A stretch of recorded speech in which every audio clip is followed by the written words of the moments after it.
Welcome back to DetenteHQ, where last week we talked about the Bush administration. This week, we'll delve a little deeper, looking into one of the most well-known and well-believed conspiracy theories: jet fuel cannot melt steel beams. This theory is centered around one single arguing point: the melting points of steel and jet fuel. Whereas steel melts at just over 1500 degrees Celsius, jet fuel only burns at 1000 degrees Celsius when it's in the air.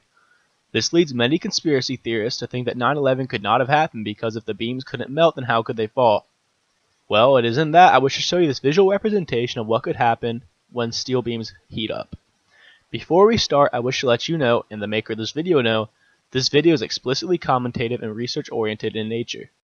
I'm not arguing the facts. Jet fuel does in fact burn at 1500 degrees. Steel will start melting, some carbon steels, at 2300 degrees. But if you hold this up as a reason for conspiracy, you are an idiot.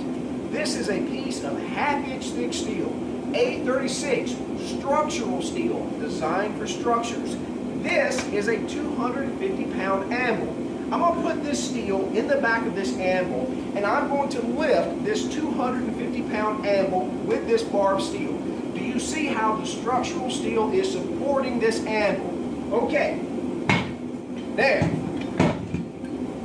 Now, in my furnace, I have an identical piece of half-inch bar of steel, just like this. And it's going to be around 1800 degrees, just 300 more than jet fuel, when it comes out. And I want you to see something very interesting. Go into the forge. It's very hot, but not melted. Obviously, it is not melted. I put this in the anvil. Now watch this. I'm going to take my pinky finger. My pinky finger, half-inch solid steel. Check it out. It's a freaking noodle. Alright, so as you guys can see, just because something doesn't melt doesn't mean it has the structural integrity to stand up to countless tons of pressure. This man was able to bend this rod, for example, with his pinky finger. Finally, it is also important to know that another conspiracy theory revolving around the fact that the plane was not able to enter the World Trade Center because aluminum cannot go through steel is very popular. I don't know where this came from, to be quite honest, because most things traveling at speeds in the hundreds of miles per hour get a little more penetrating power than usual. The easiest way I can think of to compare this to anything else is a tank shell, which if you ever played War Thunder or World of Tanks, you know easily penetrates another tank simply.